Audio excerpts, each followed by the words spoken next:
Buongiorno e ben ritrovati con l'informazione flash di New Sicilia. Vediamo insieme i titoli più rilevanti della mattina.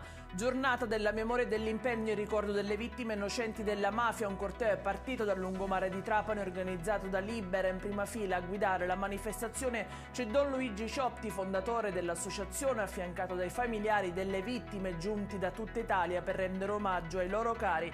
Mattarella, il capo dello Stato, si è espresso dicendo che la mafia può essere sconfitta, dipende soltanto da noi. La cronaca con il decesso dell'81enne Rosolino Costa, coinvolto ieri in un incidente a Termini Imerese in via dei Mulinelli. L'anziano guidava una Fiat Panda quando si è scontrato con un furgone guidato da un ragazzo di 27 anni.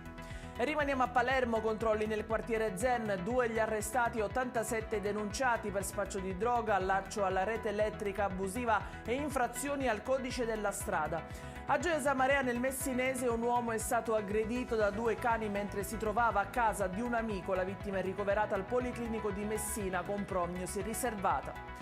Tragedia sfiorata sull'autostrada A20 all'altezza dell'area di servizio di Tremestieri Ovest. Gli agenti della stradale hanno fermato un uomo di 78 anni che procedeva contromano. Per il conducente è scattata la revoca della patente di guida, la decurtazione di 10 punti e il fermo amministrativo del veicolo per 3 mesi. Ed è tutto per questa edizione. Vi ricordo come sempre che i dettagli su queste notizie li trovate sul nostro sito www.newsicilia.it. Grazie per averci seguito, arrivederci e buona giornata.